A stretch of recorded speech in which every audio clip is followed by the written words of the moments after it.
with our helpful accounting, HR, and payroll tools. Visit sage.com today. Sage, helping business flow. On 947, this is Eyewitness News. Good evening, I'm Lerato Huffler. Deepsluit community leaders who met with representatives in the presidency say they are confident that the presidential intervention will come in handy. Following today's meeting, residents who have been protesting over crime in the area are hopeful that President Cyril Ramaphosa will soon visit the community. They've been calling for the president to intervene in addressing the issues plaguing the area amid escalating crime levels. Over the last 2 days, disgruntled residents torched the homes of suspected criminals, while some highways were blocked during violent demonstrations. Alpha Ramoshwana has more. The Office of the Presidency has assured Deepsluit community leaders that on Monday, they will provide timeframes of when the president and his cabinet will visit the community. In the meantime, the Deepsluit Community Forum chairperson Loyiso Toyiya says they have requested that additional police be deployed to improve policing. We don't want to engage with Minister Pekicele. We want his superior so that he can enforce him to implement what we think can work for us as people of Deepsluit, which is a permanent solution. He says he is confident that their demands will be met, insisting that failure to do so will lead to intensified demonstrations. Alpha Ramoshwana, Eyewitness News, Pretoria. Eskom's acting CEO, Khalib Kasim, has defended a 7% wage hike for employees, saying in these troubled times for the power utility, it's important to have a stable workforce. Today, the Standing Committee of Public Accounts criticized the wage hike agreed to last week. Lindsay Dentlinger reports. Acting Eskom CEO, its Chief Financial Officer, Khalib Kasim, says if municipalities paid their 60 billion rand debt, it would make a big difference to Eskom's liquidity. He's acknowledged that Eskom can't survive without government's regular bailouts to service its debt costs. But Kasim says the wage increase agreed to last week won't impact the company's finances as severely as debt service costs, diesel expenditure and municipal debt. We can't afford to have an unsettled workforce, and it now allows us to focus on the real and the most important priority for Eskom and the country. Lindsay Dentlinger, Eyewitness News. A fine day in store for Gauteng tomorrow. Joburg dropping to an overnight low of 4 degrees, peaking at 21. Pretoria 3 and 22. Vereeniging 0 and a high of 20. Lerato Huffler, Eyewitness News. Eyewitness News on 947. For more, click ewn.co.za. 5, 4. #MSW. You may begin to feel anxious or excited. Honest, deliberate, engaging, uncensored. High-dosage administration can cause adverse reactions. And most importantly, independent in mind and execution. This is a normal response. Are you ready? Marawa Sports Worldwide. Rob, I don't understand why Chiefs is sticking to a coaching recruitment model that has never produced any results in the past 8 years, because people have been forced to work with individuals that they are not comfortable with. And you would recall the utterances between Stuart Baxter and Arthur Zwane, because we could see that those were some of the forced relationships. But the world is moving into a direction where a coach brings in their own technical team, and I don't understand why Chiefs is not allowing that to happen, so that the club can prosper. Marawa Sports Worldwide. So the belief that what was communicated by FIFA to Samir's legal team, which they deemed to be final and binding and no further recourse, you don't buy into that. You don't believe that there is no other way but for you to pay Samir Nukovic or else face FIFA sanction. Let me tell you something. Their belief might be their belief, but the rules are the rules. We follow rules. I don't follow what their belief is. Don't you arrive at a decision if you don't have the reason for that decision? Marawa Sports Worldwide. And he's a Spaniard, a person of Spanish nationality, and also as an assistant coach to Real Madrid. And it is therefore with greatest pleasure that I announce the appointment of Pablo Franco Martin as the new head coach of Amazulu Football Club for the next 36 months. Robert Marawa, live on 947. Vuma FM, Rise FM, and Sowetan Live.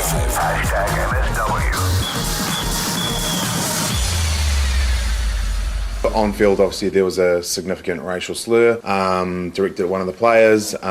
There was some attempts to communicate and get that across to the referee and match official at the time.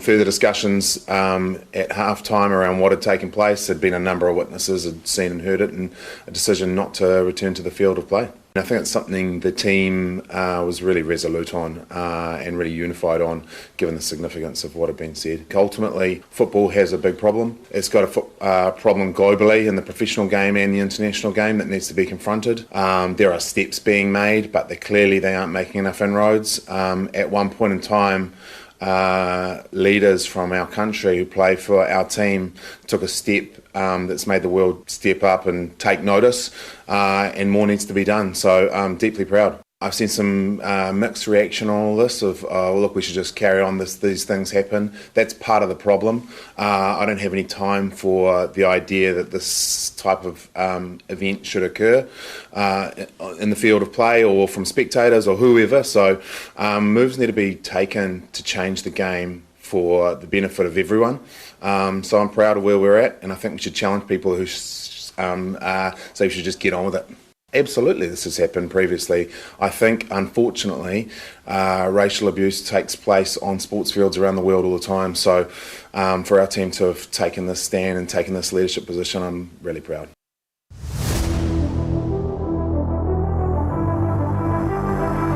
Well, starting off the show with what has seemingly been a very controversial and significant move with the New Zealand Football Association saying that they're ready to meet with the FIFA President Gianni Infantino after they abandoned their under-21 game with Qatar on Monday following the racial slurs that were directed at one of their players. Now, the organization claiming that a Qatari player made a racist comment to the defender Michael Boxall, who is of Samoan heritage, in the first half of the game.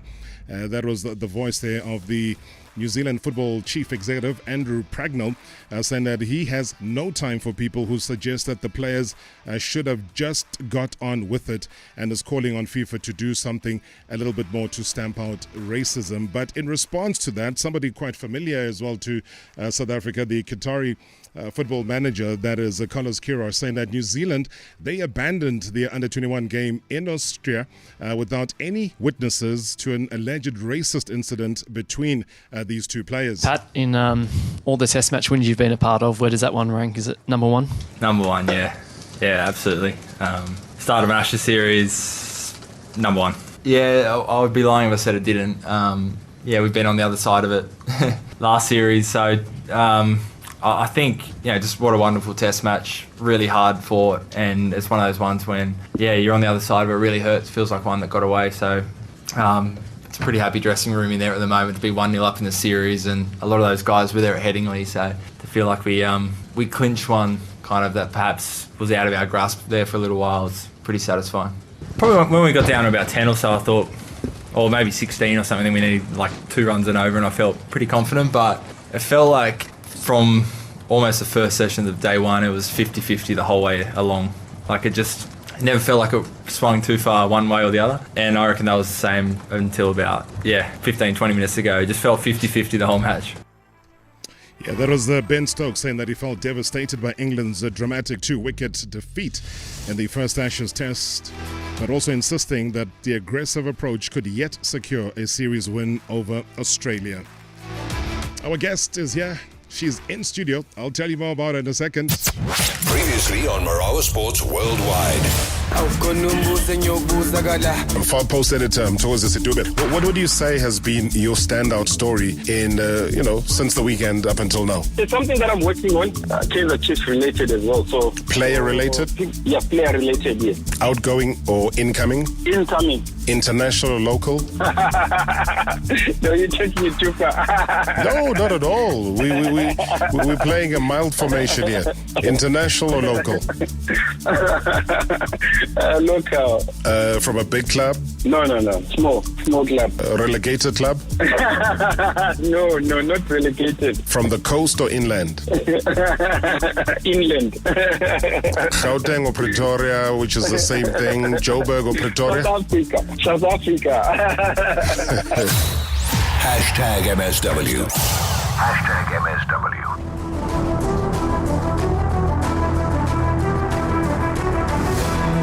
Yeah, it's set up very nicely. Another day, another major news coming in from the South African Football Association.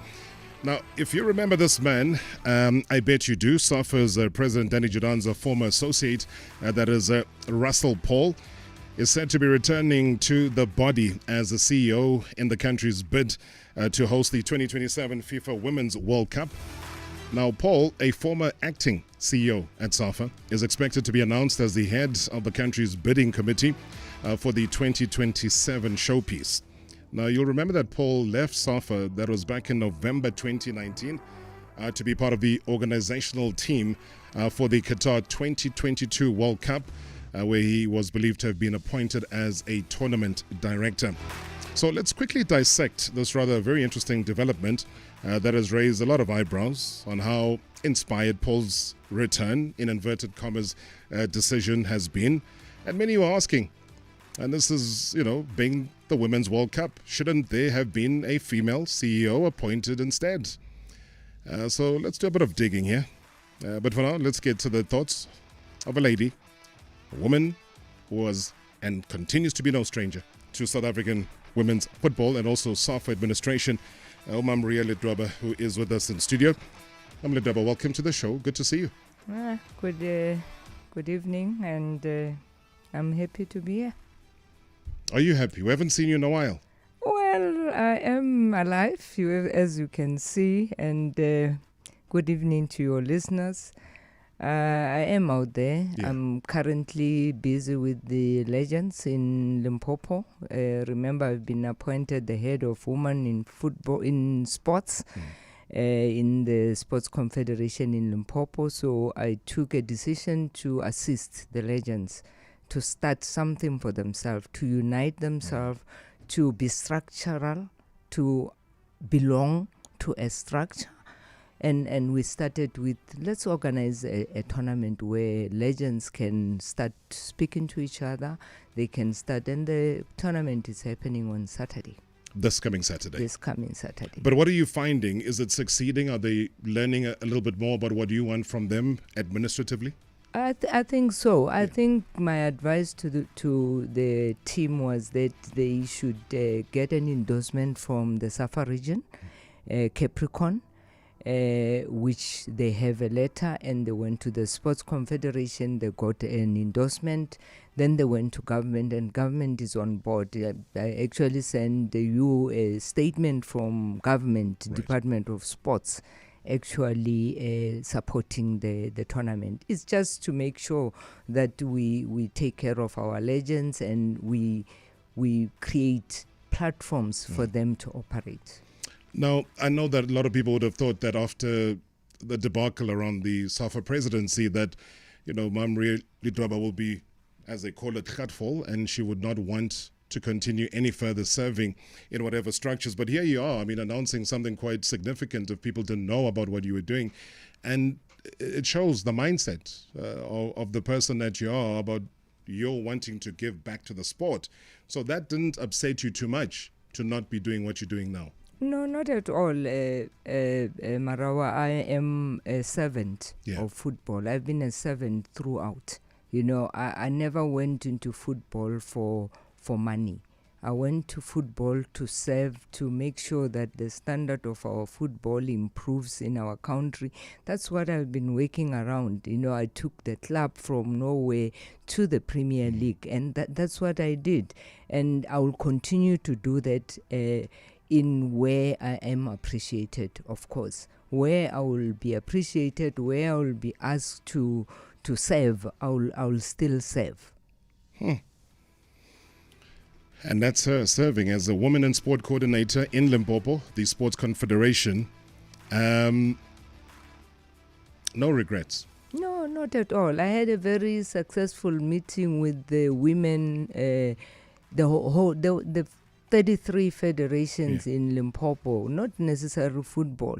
I had the first ever meeting where the first vice president of SASCOC was so impressed that she came to the meeting and she said, Ria, it has not happened anywhere in other provinces where women come together, present their federation, their achievement in their federation, the challenges that they are facing. And when you look at those challenges from all those 33 federations, you see similar challenges that we face in sports all the time. Tell me, though, an honest appraisal from you about just the state of football in this country right now. Here we are, June 2023. Ria Ledwaba's take on the state of the game.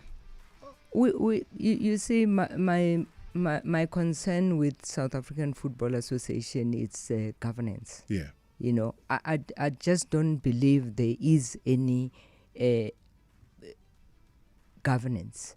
You know, when you look at, there are a lot of examples that I can give you where I feel we should have done better. Give me one, yes. Because I like the fact that you are including yourself. You're saying we should have done better. Yes, we should have done better. You part of the collective. Of course, because I was the vice president then.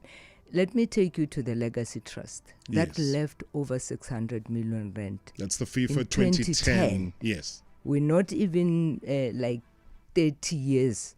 We only 10 years later. Tell me, show me, you are a sport presenter, you know it better. What is it that we have left with our regions? Tell me, what is it? So from the 600 million? From the 600 million. What are the books saying? When you go to the NEC meetings and they present and they say, okay, the funding went to this and that, does it justify where the money is gone? Yes, there was a lot of application that was made to the Legacy Trust for particular projects to be concluded, the particular project to be run, including the national women's team that consistently received money from the Legacy Trust. But the question I'm asking, the 52 region receive anything that they can show?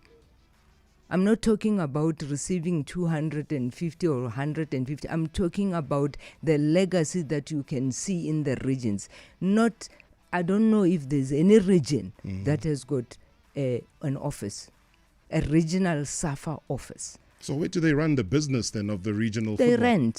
They rent all over. Some are assisted by the municipalities. Some they rent right where they are. But I'm saying from a 600 million rand that we received from the World Cup, you would think that each and every region should be having at least an office with a boardroom, with a conference where they can do their congresses, soccer field, where the juniors don't have to pay this money that they pay to the municipality every time. If a team of the Champions League, a team of below ABC Municipal, if they want to use the stadium, they have to pay this amount. I can tell you right now, the Baroka Global Stadium, to book that beautiful stadium, you have to pay 12,000 rand to book that rightfully stadium. So, because they've built it. So it tells you that not any other amateur team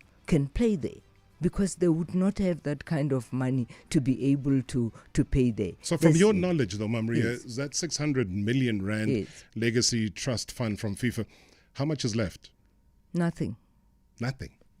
So no legacy and no money? No money, no nothing. But, you know, the painful thing is that I was one of the trustee in that legacy trust. Yeah. And in 2021, I remember it was on the 16th when a decision was taken that there's only about 45 million rand left in the account. SAFA applied for 40 million. The 5 million was to round off. But in that meeting, a decision was taken that in the next 14 days, can we have the bank statements for big banks. I'm talking about FNB, Standard Bank, Nedbank, and ABSA. And we requested to be given, and that was not even a request, it was a decision of the board to say the next meeting we must get all the bank statements for us to be able to understand where we are and all that.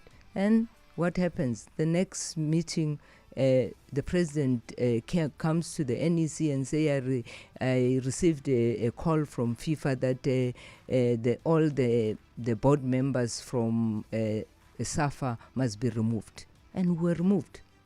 We didn't get the minutes of the instruction from FIFA. Yeah, and FIFA will never give an instruction verbally. Then the member of FIFA wrote a letter to say, this is uncalled for. We are left with one meeting, and we have taken decisions in that meeting that we are going to round off the legacy trust. Can this decision that SAFA has taken, can they reverse it? That letter is there, and let's come back to that letter. Sorry, Ma'am Ria, to interrupt your thought patterns right now. I need to take a quick break. After that, Deboko, I see you calling us at Betlu. We'll take that call. We'll take your WhatsApp voice notes. Ma'am Ria Ledwaba in studio. 600 million rand legacy trust fund to SAFA, saying not a cent left. Where has it gone? Marawa Sports Worldwide Live. In 3, 2, 1. On 947, Vuma FM, Rise FM, and Sowetan Live.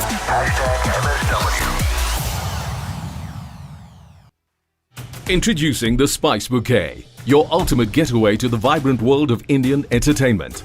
Close your eyes and imagine the bustling, beautiful streets of India, the captivating dramas that unfold, and the enchanting romance that fills the air. Get ready to dance to the rhythm of Bollywood, where colorful spectacles and melodies take center stage. Open View brings you Ultra View. We bring India to you right on your couch. So get your Open View decoder today to enjoy the Spice Bouquet. Sure, it's great knowing my net worth's denominated in dollars, euros, pounds, and rands. But that's not why I'm a client of Standard Bank Private. This is surprising my bro in the States on his birthday. It's not what you do that matters, but who you do it for. Get an offshore account with 4 currency options and pay no monthly maintenance fees. Search Standard Bank Private for more. Standard Bank, it can be. Standard Bank is an authorized FSP and registered credit provider. T's and C's apply. Whether your winter favorite is Gogo's lamb stew or a takeaway pizza, make any mealtime flavorful with Oros.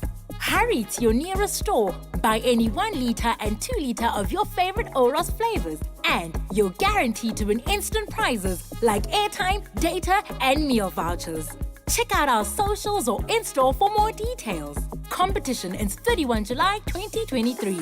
Flavor up your mealtime with Oros. Do you want the best tech always? Meet Rentosa. They give you the ability to access all the electronics, appliances, fitness, and baby goods that you need. The best part is, you don't even need to own any of the products to use them. You just use what you need whenever you want and pay month to month. It's real subscription. So I can upgrade, swap, and return products I no longer need. The flexibility is crazy. You know my lifestyle, bro. I can't commit. Commitment is messy. Just Rentosa. Shop online at rentosa.co.za or download the app from the Play Store or App Store today. South Africa has spoken and the results are in. The nation has chosen their new favorite SUV, the Chery Tiggo 8 Pro. To celebrate this month, get the Tiggo 8 Pro at never-to-be-repeated prices. You will never get a better deal on this luxurious 7-seater SUV with a 10-year, 1 million kilometer engine warranty. Hurry, visit chery.co.za to book a test drive or visit your nearest Chery dealer today. The Tiggo 8 Pro, winner of the 2023 Car of the Year Motor Enthusiast Award. Load shedding is a controlled way to balance the supply and demand of electricity on the power grid and to prevent a blackout. Eskom and government are working hard to solve the energy crisis and improve power generation capacity. If we all switch off and use as little as possible, we could help reduce load shedding stages. Let's work together by switching off to reduce load shedding. Previously on Marawa Sports Worldwide. Royal AM's legal representative, Leruma Tobejane. I believe that there was a deadline which was set for yesterday for you to pay what is due to Samir Nokovic in total, as was espoused by FIFA to Royal AM. Did you meet that deadline, or do you feel that you are not obliged to make that payment? There was no deadline as yet. Okay. The award was dated the 3rd of May, 2023. It was only notified to us on the 22nd of May, 2023. On the 26th of May, 2023, we wrote to FIFA requesting a motivated award. A motivated award, we had to do that within 10 days of receipt of the notification of the award. Right. We did that within 2 days or 3 days. Until such time that we receive what is called a motivated award, there's no sanction that can be imposed on Royal AM. Hashtag MSW. Hashtag MSW.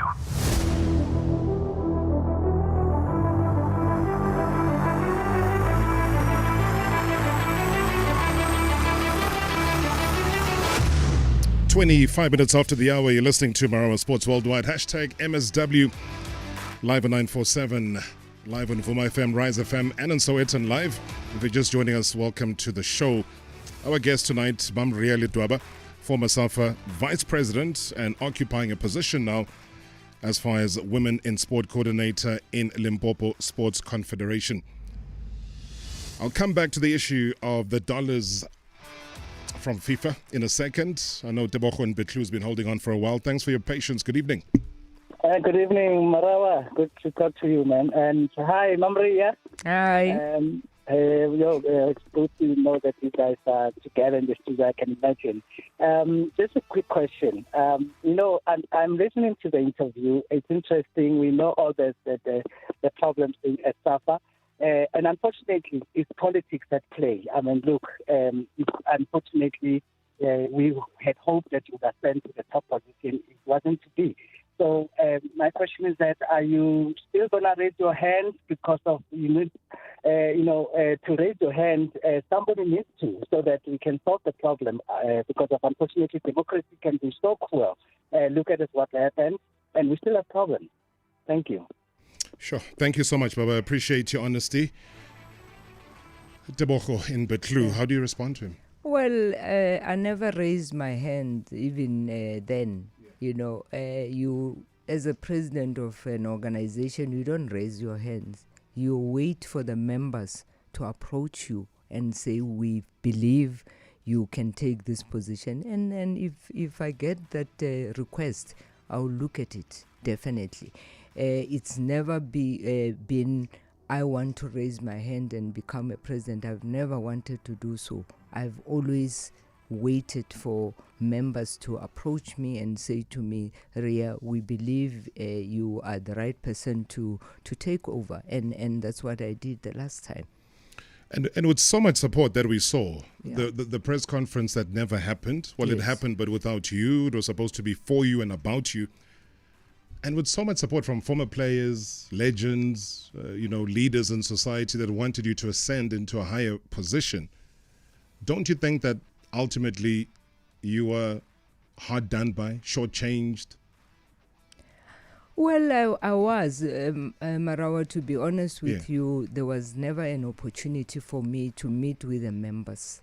That opportunity was just not available. It was made impossible for me to meet with any region, because for you to ascend as a position in an organization, you have to first talk to the members. Sure. You have to say to the members, this is what I would want to do, and the members will make a decision. So whatever decision the members have made in that election, they've never heard from me. They were hearing what I was saying, if I was lucky to be heard by anyone, because, most of them, they are in the rural area there, and you might not have Marawa show there. Sure.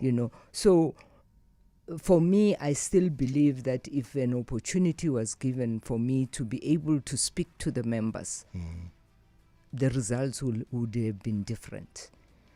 But then what recourse do you have? And I know you got a top lawyer. He was here in studio yesterday with us, representing another case to do with FIFA and Royal AM. Now, he had to listen carefully to what was being threatened to you. Yes. And had to then get you not to be at the press conference. Yes. Do you feel now, down the line, that you made the right call to avoid what potentially was going to be a bigger mess? Yeah, if I went to that press conference, I knew the results was to expel me, to suspend me. Yeah. You know, I know the NEC have got no right to suspend because they can't. They have to refer it to a judicial body. But they always do suspending people. But I knew I was going to be suspended if I attended that, and I avoided that. I didn't want to give them a platform where they say, yeah, but she went against the policy of the organization. So I decided not to go there. In fact, I was advised by him to say, look, let's not give them an opportunity to suspend you so that you are not on the ballot box. So what that says to me is that you're powerful. What that says to me is that there were people that were scared of what you were bringing onto the table. I don't know about that, but I think I make an impact. Yeah. I think that there was fear. That's why I was never given an opportunity to even, visit one, because that's what I ask. Even before we gave the date of the election, I wrote a letter to the CEO and I asked him, I would want to visit the regions and they must hear from me that I'm standing, I've been approached and I'm going to stand. And that's what I wanted to do, to go to and I was told in no uncertain terms in that letter that I must not. And I wrote back to say, but in terms of the rules, I have the right to go there and speak. But, I'm a obedient servant. So I became obedient, but the results was what we saw the other day. But we are still going to court. The date has not been set yet. Remember, the elections, after the election, there were more votes than the people that were in the Congress. And I asked, how did we get more votes when the number of people that should have voted have been? Never got a response. Yeah. I lodged a dispute to say, look, there are issues that I want to raise. Can we refer my matter to an arbitrator so that the arbitration can sit and I paid. I even paid for that arbitration. But then I was told, no, the lawyers are making a decision. And then the next thing they said, no, I don't have locus standi. Sure. I don't have locus standi, and it left me with no option but to go to court. And I'm not going to court to bring SAFA to court. I'm going to court to ask the court to compel SAFA to set up an arbitration.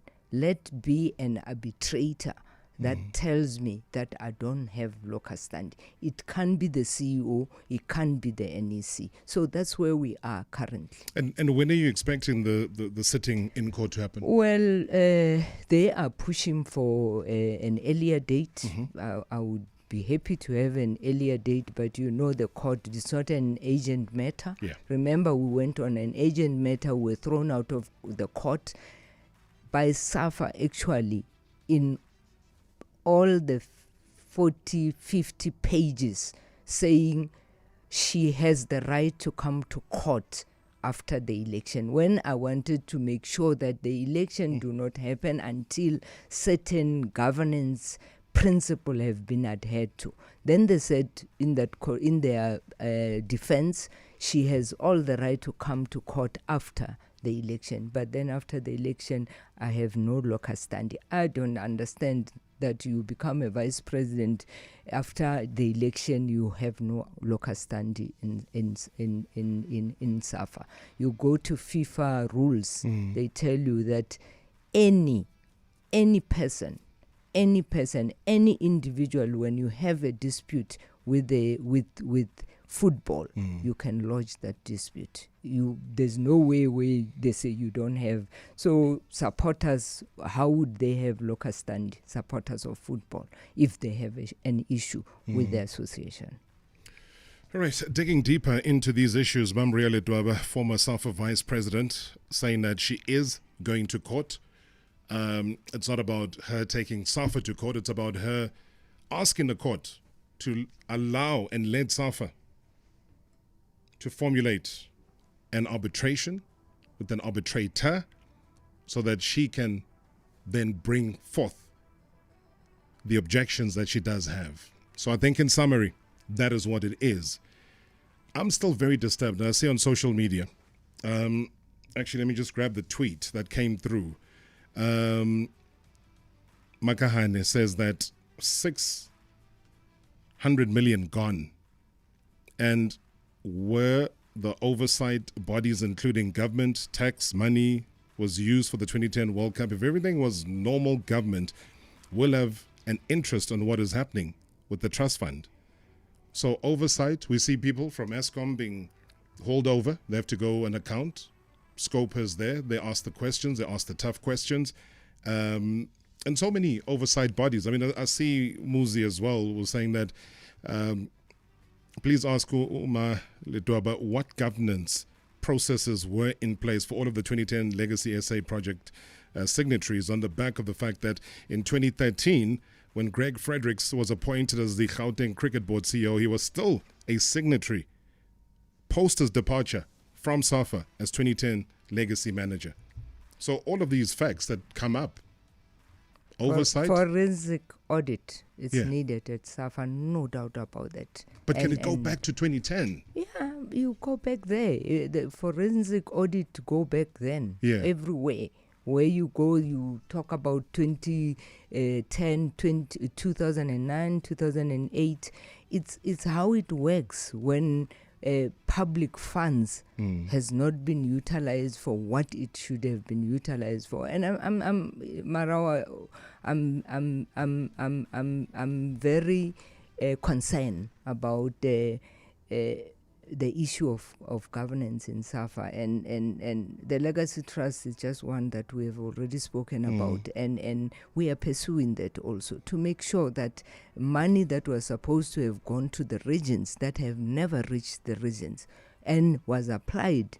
You know, you get an application from SAFA to say we're applying for 40 million rand, and they break it down. It will be for the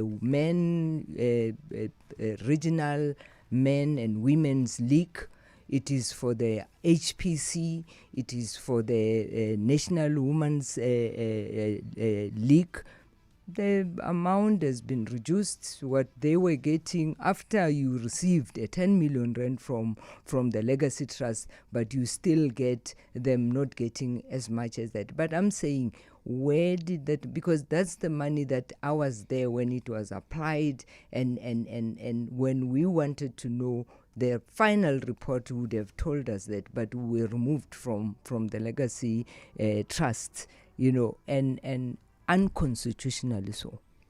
From the time that you were still part of that Legacy Trust, before being removed, where were you figuring out the money was being channeled towards? What was the default place where that money was landing? I know that there were buses that were parked behind the SAFA house for many years. I don't know if they're still there, or if they say it's Rastil or whatever, but they were parked there for many, many years. I don't know what their role was, but for you, while you were still there, before being chucked out, where was this money being channeled? Yeah, well, every time the SAFA will request, will make an application. Remember, the Legacy Trust it's not only SAFA members, it's FIFA members, 3 FIFA members also. So you will make an application from SAFA, but you see, I only discovered when you are in the Legacy Trust that the letter comes from the CEO. The NEC have no idea of this application that is coming to the Legacy Trust. It's an administrative matter, but when you apply for 40 million rand, you know the CEO has got only up to 5 million rand. Yeah. So if you apply for more than 5 million rand from the legacy trust, it must be approved by the NEC. So you only realize when you are serving in those committees. But, that is why I was the person who said, we are closing this legacy trust. There are 4 big banks accounts that we have never. I don't think there's any legacy trustee who has ever seen a bank statement. So, and I requested, and it was a request that was accepted, that the next meeting will get all the bank statement. And when we requested, we were given only one bank statement. I think when we went to the master, because we went to the master's office to say, you approves this trusts. So here we are removed, and this is what we want. Can we get the statement? We only got one statement. I can't remember which date was that. One statement from APSA. But the other banks, no statement. But how significant was that statement before we go for another break? It's nothing to write home about. So it was just mere procedure. It could have been money for petrol. Yes, yeah. Okay, Maria, after this. Marawa Sports Worldwide Live. In 3, 2, 1. On 947, Vuma FM, Rise FM, and Sowetan Live. #MSW. What do you consider amazing? At Lexus, we believe it's bringing the future a little bit closer to today. That's why the next generation Lexus NX has the Lexus Safety System Plus that protects people inside and out.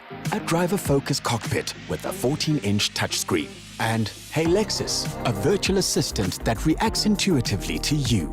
The next generation Lexus NX. Next is now. Lexus. Experience amazing. Lotto Star invites you to a life of excitement and action with our live game shows. Find the lost golden city in Gonzo's treasure hunt. Hit the wildest multipliers ever in Crazy Time. Or pick the winning side and score big with Football Studio. With payouts of up to 10 million rand, what are you waiting for? Bet now on lottostar.co.za. Your world of live games. Lotto Star is licensed by the Mpumalanga Economic Regulator. No under 18s. National Responsible Gambling Program. 0800 006 008. T's and C's apply. All games are fixed odds betting events.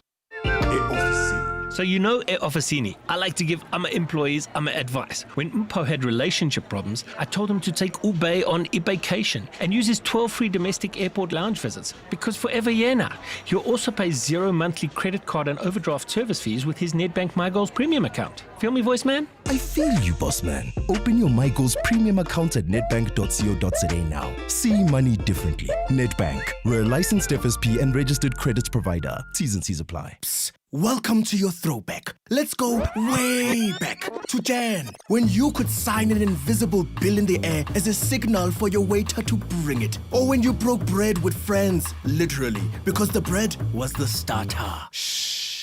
Worry not, because you can now enjoy a real double deal when you order the calamari main for 150 rands and get another one free. Visit your nearest Ocean Basket from the 14th to the 23rd of June. It only gets better at OB, the home of seafood. Based in Joburg South, Marist Brothers Lynn is your school of choice for grade 00 to grade 12. We are an independent, non-profit co-educational Catholic school with a global positioning, offering an all-inclusive fee structure. 600 schools, 27 universities, 80 countries, and more than 750,000 students across 5 continents. Interested? Come to our carnival on 29 July 2023 and our preschool open day on 16 September 2023. For more info, visit maristbl.co.za. At Shell, we're all about progress. We understand the further we go, the further you go.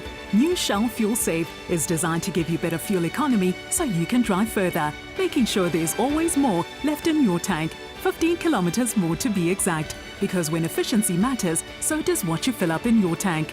Choose Shell Fuel Safe for your engine so you can drive further. Actual effects and benefits may vary. Visit shell.co.za for more information. Go well. Previously on Marawa Our sports worldwide.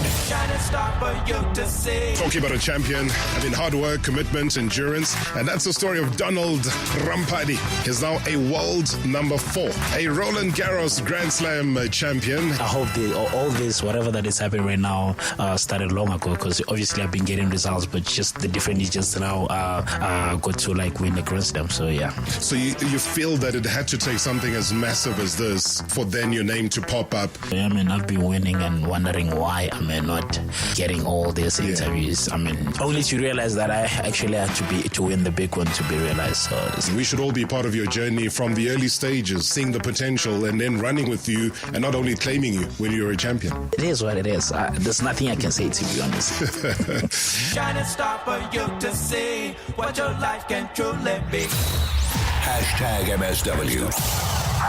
#MSW. Hi Robert, it's A.B. Moloi from Naturena. Please ask Sis Ria Ledwaba what changes was she going to bring into our football if she has won the elections to become the president of the South African Football Association. Thank you, bye. Hi, brother, Mam Ria Ledwaba and the shareholders. My worry about SAFA, things that I've noticed happening at SAFA, it's like people want to die there. We've seen people running SAFA from long ago. They are still there. So I don't know what can be done for our players or our former players to run SAFA, because really what is happening at SAFA, it's a shame. Like she's saying that the fund that was left by FIFA is not showing any signs or any results, good results that we meant for. I'm from a place called Nkomazi. I don't know any SAFA office, but I see people wearing SAFA t-shirts, but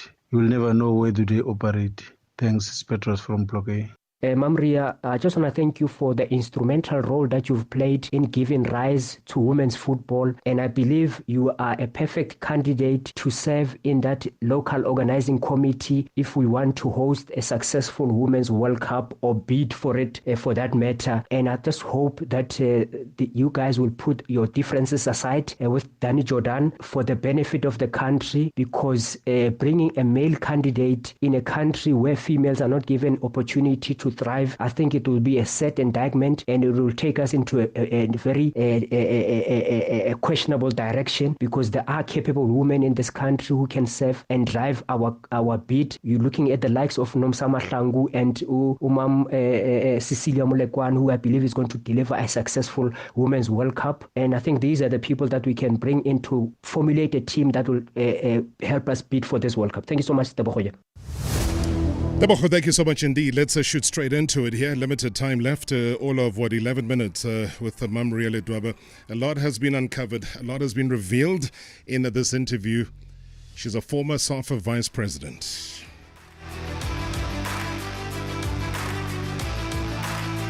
Trying to figure out, I saw you smile when A.B. Moloi was saying about what kind of changes would you have brought about if you had been given that position as the SAFA president. I would have made sure that all regions have an office, have a playing field, have something that they have sustainable income in the region. That would have happened. In fact, we had companies that were ready to build offices for all the regions, the 52 regions in our country. I would have created platforms for legends, our legends that are sitting at home with so much to offer. I would have created a platform for them to serve, especially with school sports. We could have done that.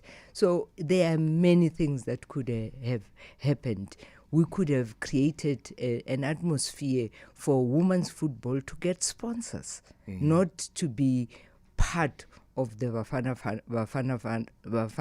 sponsor when it's presented. So there are just so many things that could happen. I think even you look at the market currently. The market in South Africa, they don't want to associate themselves with an association that doesn't grow. I mean, 27 years later, we still celebrate Clive 1996. Barker, may his soul rest in peace. His trophy that he brought 27, and we still tell the country that we are doing well. When we have celebrated our last trophy in 27 years. Well, what's stopping women's football from being professional? I know Hollywood Bets have come through with the Hollywood Bet Super League. That is a step towards the right direction. But a lot of the countries that are taking part in the World Cup in the next 29 days, our professional leagues are set up. What has stopped us or prevented us from being fully professional in 2023? But you must remember there is a distinction between professional and amateur. SAFA runs amateur football. So if women's football has to be professional, it has to go to the professional league. That's where it must go. And there's nothing that stops the women's league to be professional. But it must start with the teams. The teams that are there in the professional league, you go to Spain, you go to other countries, these teams have got women's teams that are playing in there, and that's where they play in their professional league. So, but that's an indictment then on us, the local football lovers and the clubs, to say of the 16, you can only count what Sundowns, recently Royal AM, who bought the status of Bloemfontein Celtic. Then your fingers start to run short of who else is there. And there are other teams, Marawa, that are playing in the National League. I mean, you can count the ones that are really doing well. The rest are not doing well. Why can't we lobby the PSL to partner with those teams and take those teams over to their team and work with the individuals that have started those teams in their professional team so that we can become professional as soon as possible. All right, let's tie up this one because it is current. We talk about women's football at a national level. 29 days to go. Yeah. You know the game inside out.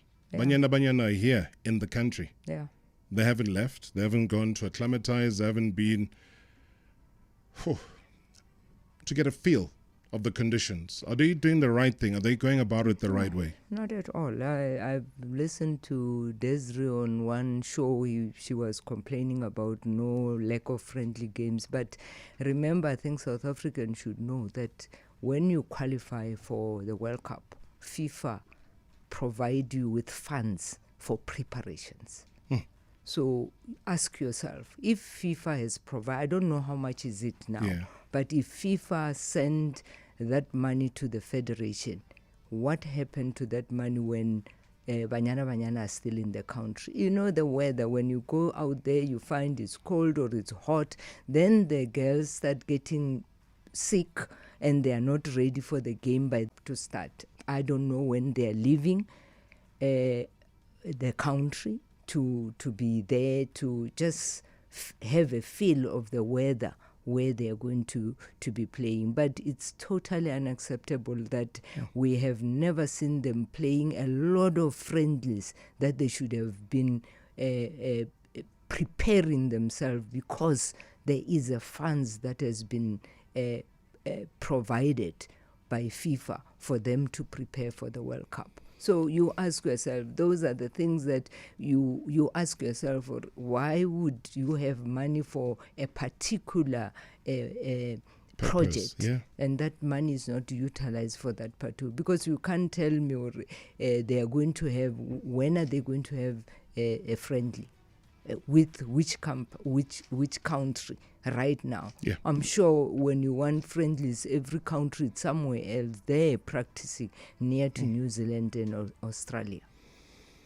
Yabinga, I'm coming to you, Kwalanga, in a second. So this must give you relief, though, to know that FIFA are doing things differently. I think with the pressure from FIFPro and everybody else, they will now, every single player at the Women's World Cup will be guaranteed at least $30,000 US, which is about 570,000 rand, after this groundbreaking move by FIFA.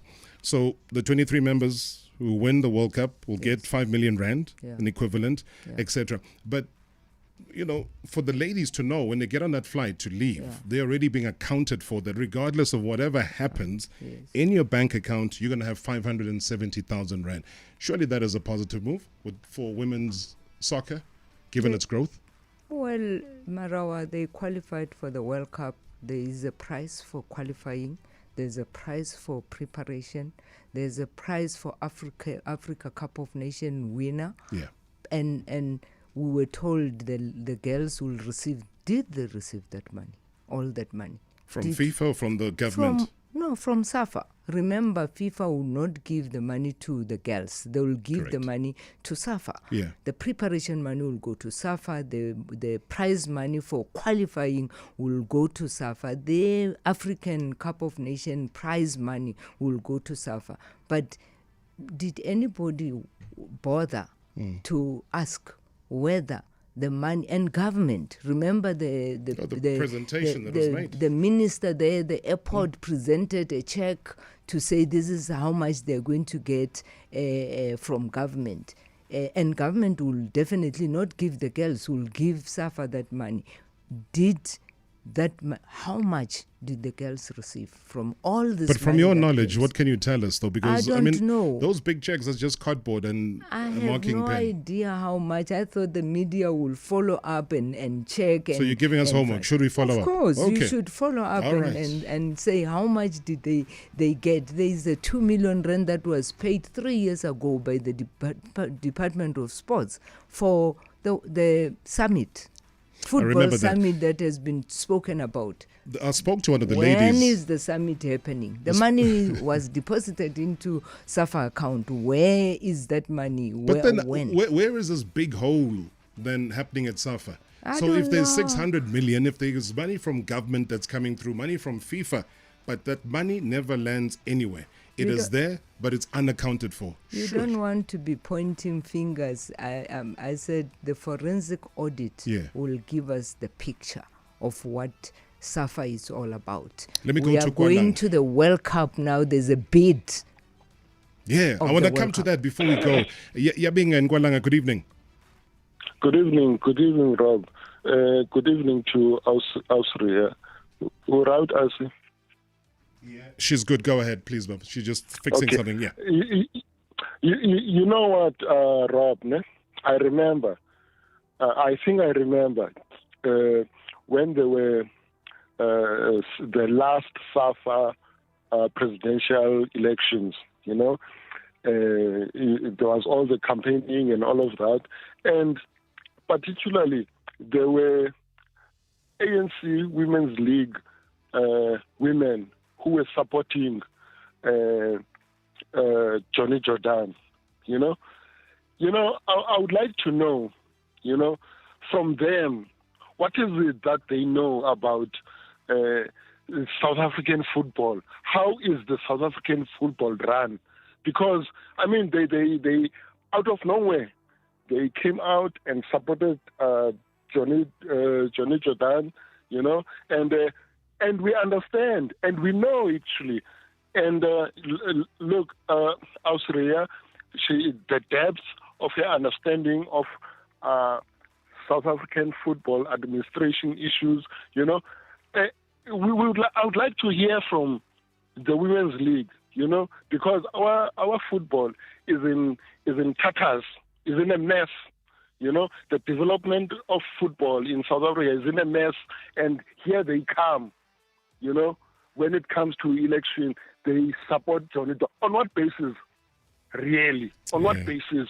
Good question. Because Yabinga, let's drop it there. So let's give her time to respond, because your follow-up is going to eat up the time. But you've heard the bulk of that.